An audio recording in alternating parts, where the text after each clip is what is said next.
Hello, good morning. Welcome to episode 208 of Learn with Lorna. This week we're looking at school files and particularly at the stories of teachers and pupil teachers. My name is Lorna Steele-McGinn. I'm the Community Engagement Officer with the Highland Archive Service, which has 4 archive centres in the Highlands of Scotland looking after historic documents relating to this part of the world. We have an archive centre in Inverness, one in Wick, one in Fort William and one in Portree. This series is brought to you by High Life Highland at no cost to the viewer. High Life Highland is a charity registered in Scotland and there's no payment or subscription required to take part in this series of events. But if you're able to donate towards our work and if you're in the UK and you're able to gift aid to our work, then that would be very, very much appreciated. So welcome to episode number 208. It's unexpectedly pre-recorded, I'm afraid, due to family circumstances. I should be back live next week with you. This episode stemmed from episode number 198, School Files.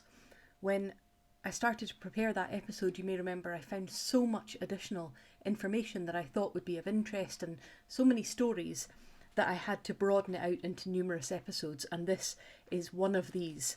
So this week we are looking at school files, but we're looking particularly at the subject of teachers within those files. And we're starting in the 1700s. And a subject which is always topical, always relevant, are teachers and caregivers to children, are they paid enough? Well, within the County of Inverness collection are papers relating to the Inverness Grammar School, recruitment, wages and other information. And as well as the grammar school, there are some papers relating to specific schools, sort of vocational things like the dancing school, the music school and so on. And there are a number of petitions within this small sub-collection within the County of Inverness papers. A number of petitions, such as this one dated from the 22nd of June 1730, written by Thomas Macpherson, Master of the Grammar School.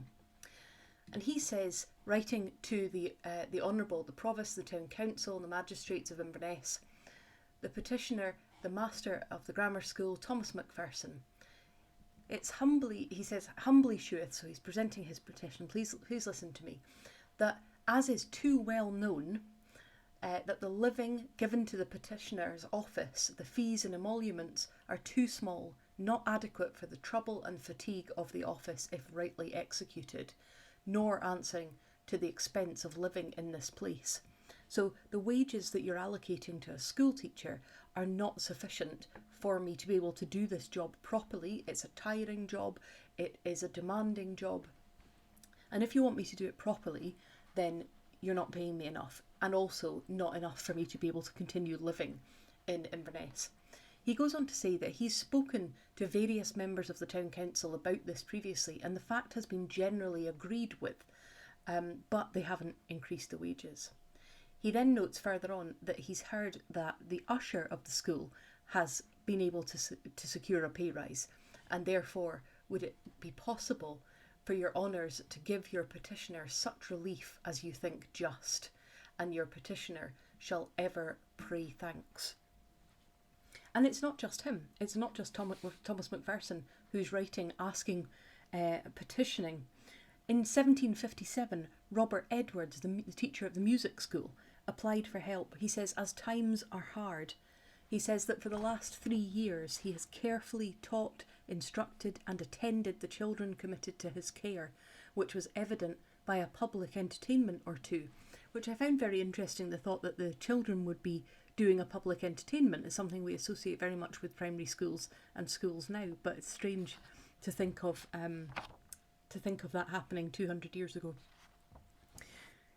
Isabel Junor, who was the schoolmistress in Inverness teaching the reading of English, she went further. In 1783, a petition from her is accompanied by a certificate signed by many of her pupils' parents and signed on behalf of those who couldn't write, agreeing that she teaches well. And she is writing to the magistrates asking for a small sum nearly adequate to our school rent, because, she says, house rents are much raised, together with every article in the family way. And she also, like that previous one, says without this she'll have to leave Inverness, and because she can't afford to live there, but she doesn't want to because she loves teaching, That comes across, she doesn't say that obviously, but it comes across that she doesn't want to give up this job. And also she says it's unlikely that anyone else will take on the children in her care because they are so young to attend other schools. Makes me think it's sort of infant school. So you see people there trying to carry on teaching despite financial difficulties because the teaching and the teaching well matters to them. So we see people facing adversity in teaching in other ways in these papers too. From that same bundle, I found a document from 1756 which illustrates the challenges faced by Jean Brulé, a Frenchman living and teaching in Scotland in the years after the Battle of Culloden, when anti-Catholic feeling was still running very strong. And this is what he says. Now, if you happen to be related to Jean Brulé, this would be an extraordinary document to find. So I hope that someone out there is connected to Jean Brulé. So, Inverness, the 8th of January 1756, in presence of John Hossack, the Provost of Inverness, and William Mackintosh, one of the bailies of the said borough, appeared, compared, Jean Brulé, teacher of the French language, and being interrogated, he gave the following account of himself: that he was born in the month of June 1724 at, I think it's Thilo, near the city of Rheims in the province of Champagne, that about the age of 15 he was sent to the university in Lorraine, and was there 2 years studying the Latin language. That at about 17 years of age he entered the French army and carried arms for 8 years. That then he was brought to the office of engineer, and he was about 3 years in that station. That while he carried arms, an accident by gunpowder did affect his right eye, as still appears, and at the siege of Prague in Bohemia. That becoming acquainted at Bordeaux with a gentlewoman of Scotland called Margaret Johnson, the daughter of James Leslie Johnson of Knockhill, 10 miles to the south of Dumfries, he came over to Scotland upon that friendship which he contracted with the gentlewoman about 5 years ago, and soon thereafter he married her with the consent of her father. That she is now living, and that he has 2 sons by her. Then it goes on to say he was educated in the religion of the Church of Rome, but since he came to Scotland, he has attended worship at Protestant churches. It then goes on to list every place that he has been teaching since he came to Scotland. How long he was in Dumfries teaching the French language. He then went to Perth and how long he was there, and then how long he spent in Montrose or near Montrose, how long he spent in Elgin before coming to this town, whereupon his coming he showed his credentials to the provost who permitted him to teach the language in this place. And being further interrogated, he says that for some time he corresponded with his father, but for 2 years past he has not heard from him, and that he does not correspond with any other person in the dominions of France, and that he now corresponds at times with his father-in-law. And I found that statement really quite moving, where he says he no longer corresponds with his father in France, is so reminiscent of interrogating allies in the First World War and the Second World War. What religion are you? Where have you come from? What's your background? Who do you know? Who are you still in contact with in the place that is a problem for us? What religion are you? That's the issue there. Yes, he was brought up Catholic, but he's been attending a Protestant church. And we don't see that level of interrogation for any other of the teachers at this point. And it's coming on the back of a conflict that has been required. So there's that kind of adversity. There's financial difficulty. There's the issue of needing to justify yourself. But it wasn't war that was the challenge for John Smith 180 years later, although he did take time away from his own education to attend his military service. But it was illness that was the adversity faced by John Smith, a teacher, 180 years later. This is a letter he wrote to the education department, get my words all right, to the Director of Education at County of Inverness. Dear Sir, I should be greatly indebted if you would consider my name in connection with any suitable teaching post that may be available in Inverness-shire. I am 29 years of age and my home is in the island of Lewis. I was educated at the Nicholson Institute, Stornoway, of which I was Dux, and at Edinburgh University, where I graduated MA in July 1923. The subjects I took for my degree were Latin, mathematics, English, history, logic and metaphysics, psychology and political economy. I obtained a first-class certificate of merit in English, history, psychology and political economy, and second-class certificates in Latin and logic and metaphysics. As a postgraduate course, I took the Advanced English course and obtained it as a second-class certificate. I received my training for the teaching profession at Murray House Training College, Edinburgh, and was certificated in May 1924. So, a rundown of his experiences, his qualifications, his school education, his university education. But what does he go on to do after that? Well, he says, from the end of April until the beginning of July 1924, I acted as temporary headmaster of Bernera Public School, Lewis, a 3-teacher school, where I taught the qualifying and advanced division classes. In August 1924, I was appointed assistant master at Stranraer Academy. There, I taught English, history and geography to the qualifying class, and English, Latin and mathematics to the advanced division. So it's all going well so far for John Smith until, in May 1925, I had an attack of pulmonary tuberculosis and was forced to give up teaching. Last summer, after a long course of artificial pneumothorax treatment at the sanatorium, my medical advisors considered that I was quite fit to resume work.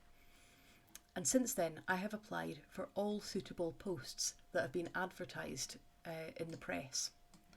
So far, however, I have been unsuccessful, and I'm writing to you this letter in the hope that you will give sympathetic consideration to my application in connection with any suitable vacancy that may occur in Inverness-shire.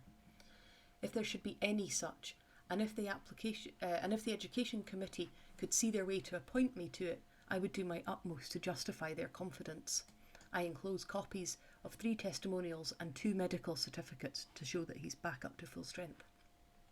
I am very conscious, of course, that apart altogether from the question of my health, my long absence from active teaching, so it's been 5 years he's been under treatment for TB, my long absence from active teaching is a grave disadvantage. I think I may say, however, that while I may have lost a great deal, especially in the matters of fact of the various subjects I taught, I feel that I have gained a better conception of the essentials of teaching. I found that really moving when I looked over his references that he said he included there, because he's talking in that letter about how it's all going well for him, how he's gone to university, how he's got his teaching job, he's gone up to the academy at Stranraer, and then that illness has overtaken him and he's ended up under 5 years of medical treatment.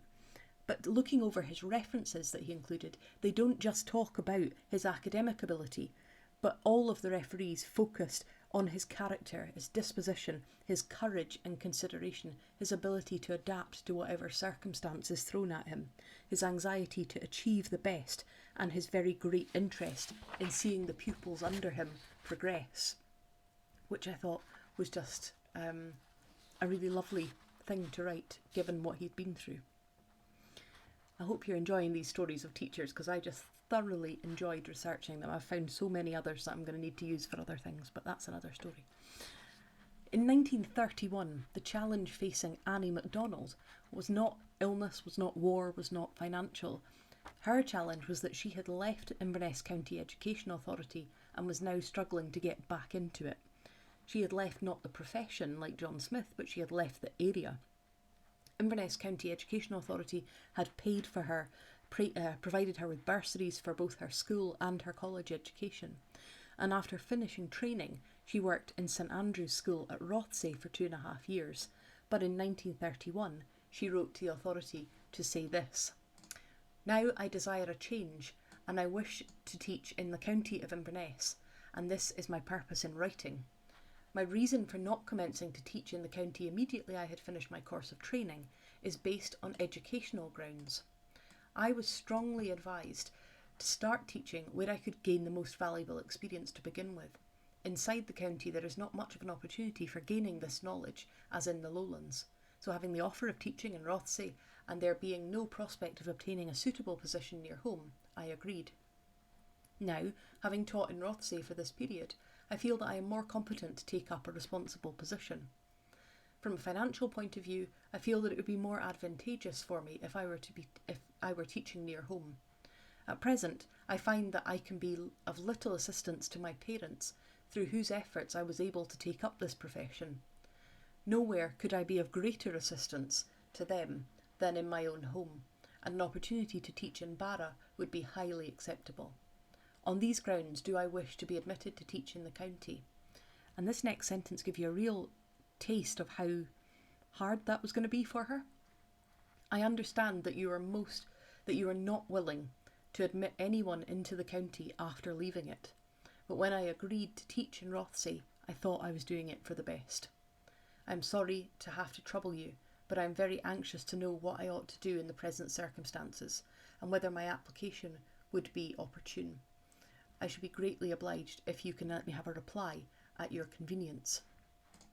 So really, you've burnt your boats because you've left the Education Authority and now you're at the back of the queue to get back in. Because in the reply to her, the Education Authorities say there's already a waiting list of 30 Inverness-based teachers without jobs, and that there will be a new contingent of teachers about to come out of their training, and therefore you've kind of put yourself at the back of that queue. They do say if you'd applied a couple of years earlier, we would have been very happy to have you. Balancing family responsibilities and employment is often a challenge, particularly often for women. And there are some really fascinating documents relating to men and women and their perceived skill sets within these school files. Not to mention the barriers that were placed before some of them, which I'll come back to. In 1929, the parents of children at Elgall School in the very south of Skye wrote to the Education Authority, Skye being under Inverness County, to express their desire for a male teacher, underlined. They said that they have had they've had 13 years without a male teacher, and it is high time, they said, that they were entitled to have a man back. And it wasn't just the south of Skye complaining. That same year, the parents of pupils at Edinburgh wrote to stress their strong feeling that the number of pupils merited a male teacher. A few months later they wrote again asking, have we to wait until Miss Campbell retires? Miss Campbell, the teacher at Edinburgh, is recorded by the Education Authority as being most reasonable and willing to stand aside for a headmaster as soon as the authority can offer her a suitable post as an assistant. And it's written across the bottom of that reply, I am asked by the Education Authority to state that they have a very high opinion of Miss Campbell.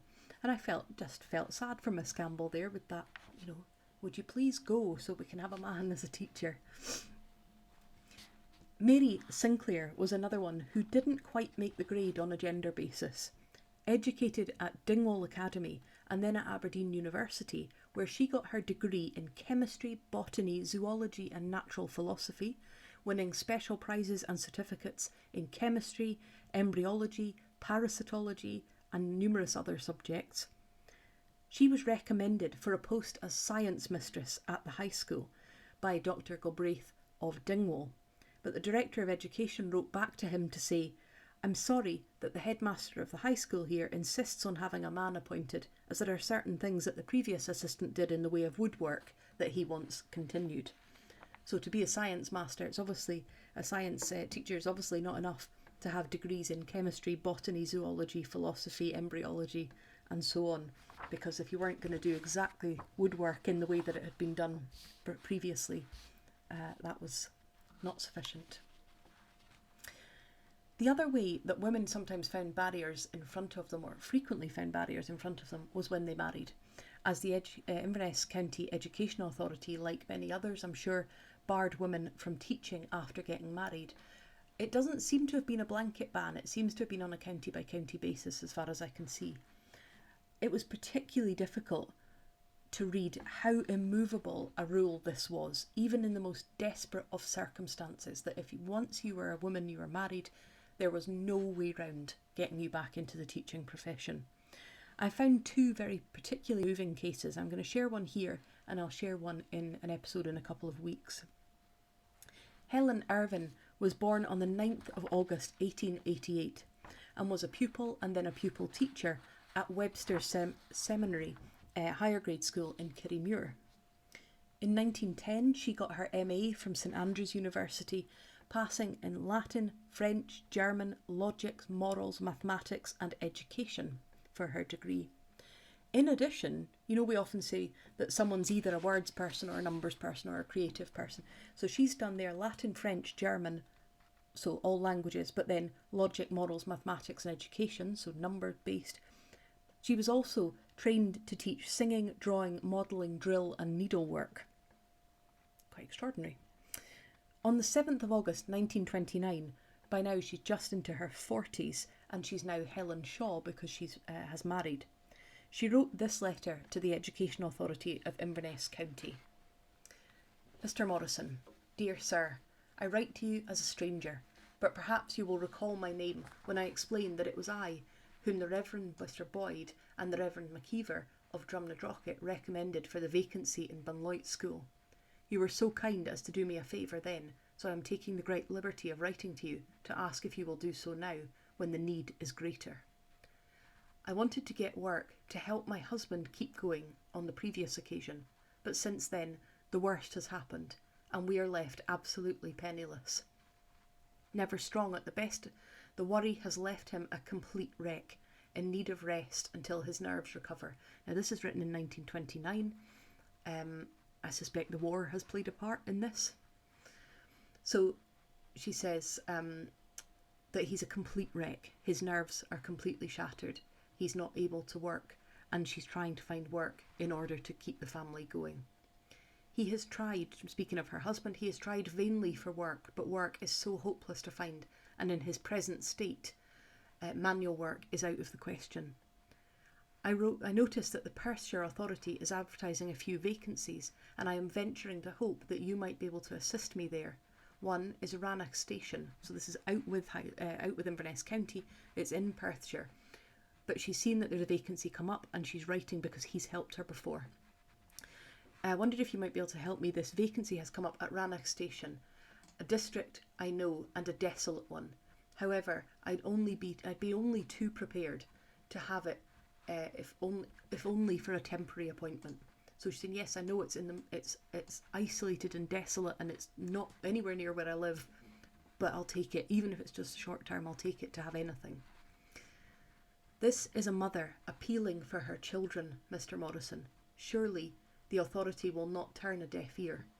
The condition I find myself in is not due to any misdemeanour on either of our parts, and it is so hard to be willing to mend matters and to get no opportunity.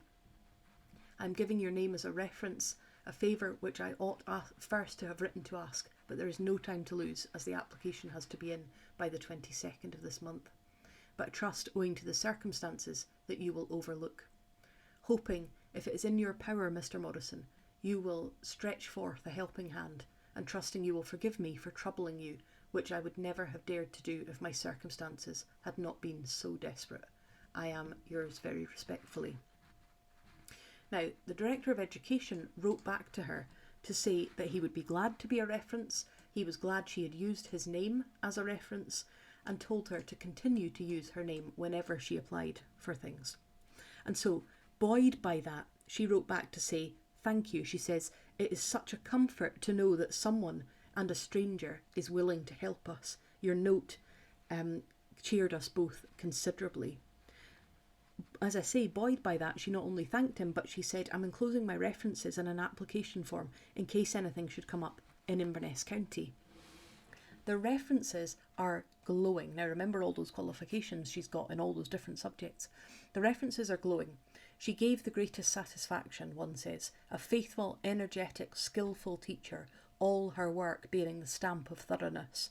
Possessed of an even temper, gentle and patient, few young ladies are better equipped for a teacher of youth than she is. excellent discipline, she forwards the interests of the school she is working for in every way. Now, the Rannoch Station job didn't come through, and Helen wrote again to the Inverness County Education Authority.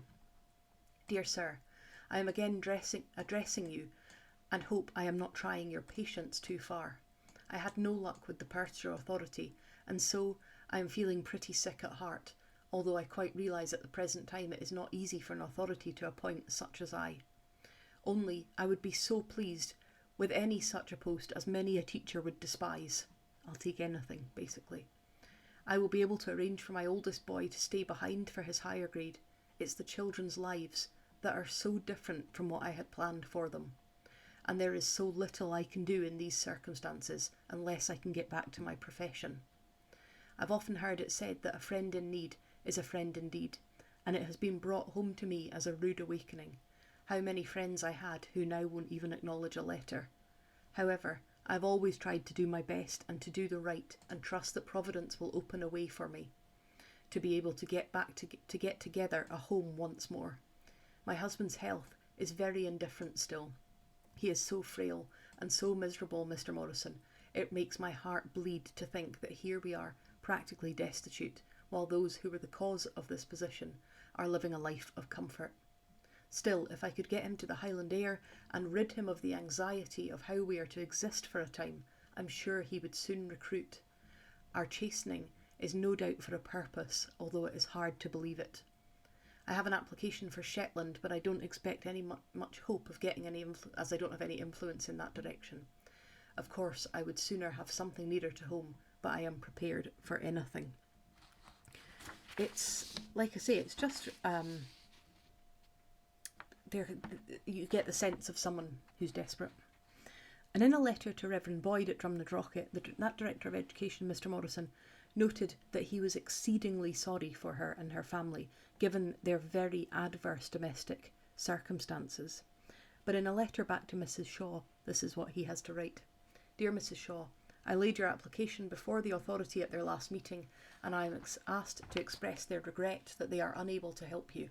The position is that the authority have come to a resolution that for the future they will not under any circumstances employ married women teachers. I don't know what happened to her or the family, but it did really make me think how many brilliant teachers were lost to marriage and how many happy marriages were lost to teaching because they couldn't do both. Just very sad to hear that huge amount of talent in the profession and the amount of need that she had and her family had, and that there was no flexibility in it under any circumstances. Now, Helen was clearly a very proficient teacher, and I came across multiple examples of teachers with real passion for their work, and also some with some really interesting specialities, some which surprised me. And again, I could, and maybe I will, do a whole other episode on this. I had to really cut down what I was putting into this, and I'm already going to go way over. So, for instance, Alan Alexander, headmaster of Codder School in the early 1920s, held a special qualification in experimental science. And incidentally, he is recorded on his registration as being not only the headmaster of Codder School, but also the inspector of the poor for Codder Parish. And a special qualification in experimental science. I wonder what that involved. Elizabeth Barnett, teacher at Monetary Primary School in Nairn, had special qualifications in woodwork, gardening and geology, which I thought was quite unusual. Staying in Nairn County, the brilliantly named Phyllis Madeley Clulow taught physical education at Rose's Academical Institution and at Millbank Primary in the 1920s. And her application records that she taught physical drill to all pupils in elementary department of the high school, all of the girls of the secondary department and some of the boys as well. In addition, she taught physical education theory. And she trained, her registration notes that she trained at Liverpool Physical Training College. And as well as kind of the obvious things we might associate with PE, she was also qualified to teach in Swedish gymnastics, all branches of dancing, massage, remedial work, games, sports, physical hygiene and anatomy. So again, just these really interesting areas of expertise 100 years ago. Clearly passionate about her subject, she also had the St John's Ambulance and Home Nursing certificates because she'd trained during the war years. She had certificates and medals from the Royal Life Saving Society, the College Medal for General Proficiency, and her College Gold Medal for swimming. So a real expert in her field. William Gordon, on the other hand, looking through the papers relating to him, his skills as a teacher lay in a completely different direction. A native of Betty Hill in Sutherland, William Gordon came to the attention of the Inverness County Education Authority because Sutherland Education Authority had no vacancies. But they wrote to recommend him to Inverness, saying that they recommended him unreservedly, and if they were sorry not to have a vacancy because they very much would have liked to keep him on the Sutherland staff rather than giving him to Inverness. And William Gordon had left Sutherland to enrol as a student at Edinburgh College of Art in October 1924. And his particular skill was in drawing and painting, but he was also proficient in sculpture, in wood carving, in etching, writing and illumination, lino cutting and jewellery making. And in 1928, he was awarded a minor travelling bursary, which enabled him to spend a month studying in London's museums and galleries before then going on to complete his teacher training. And he was described as an excellent student, a hard worker with a good presence, keenly interested in his work, and sure to be a very capable teacher. And like I say, there's plenty of others I could have picked, and I'm going to field them into other episodes. But I want to finish with a few people whose promise shone through early and who became pupil teachers. Within the papers of Tain Free Church Congregational School is an 1873 form confirming the provisional engagement of Andrew Munro in the third year and David J. Patterson of the second year as pupil teachers at the school. Now the school had, I think, around 100 pupils or over 100 pupils at the time. And this contract, and it is a contract, was binding for 12 months and it had certain conditions. The pupil teachers had to be no less than 13 years of age. They had to assist as an under teacher each day and had to pass specified exams. On the other hand, the master or mistress of the school, who had to be either a certified teacher or registered as competent, had the responsibility of superintending the pupil teachers and giving them at least an hour and a half's instruction out of school hours, 5 days a week, so that they may learn the business of school keeping and be enabled to pass their exams.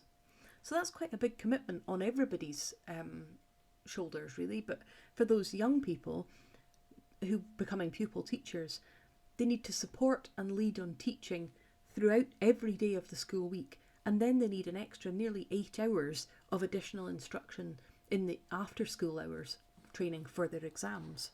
And it notes that they were still subject to the same rules as other pupils. So basically, I think they weren't to get too big for their boots.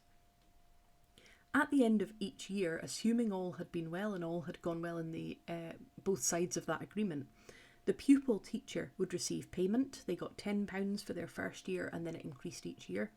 And the master or mistress would receive payment too. So they would get £5 a year if they had one pupil teacher, £9 if they had two, and not exactly the same amount for every pupil, decreasing according to the number.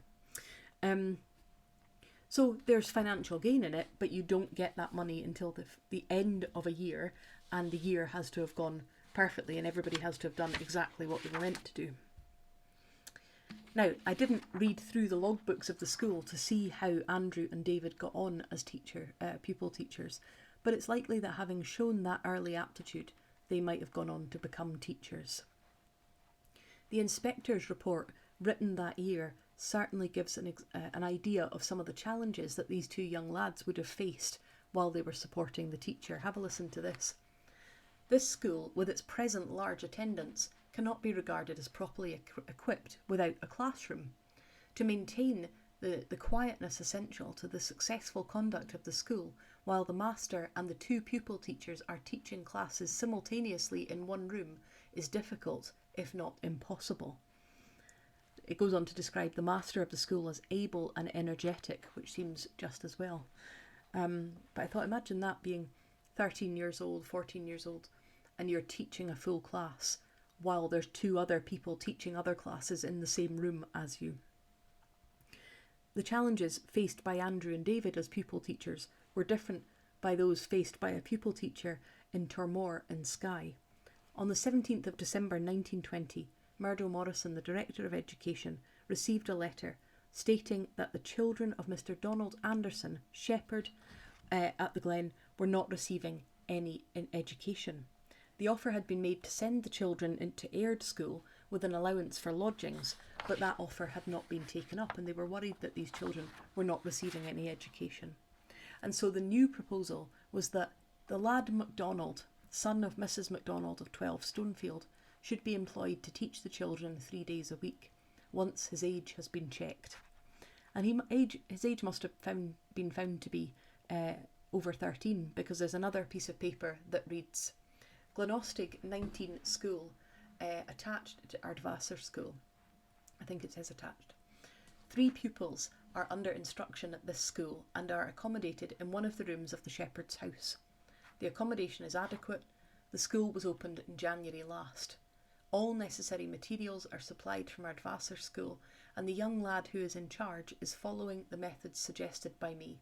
And though the pupils were very backward, the progress being made is very satisfactory under the circumstances.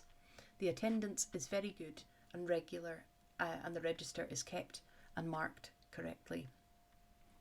During visits, defects are pointed out and remedies are suggested. So that's just a few of the stories of teachers to be found in the school files. I could have picked all sorts of other interesting ones, but I'll save some of them for future episodes. But I hope in the meantime that has been of interest and shown you that just sitting with these files of the school administration and correspondence files just opens a whole world into people's stories and people's experiences.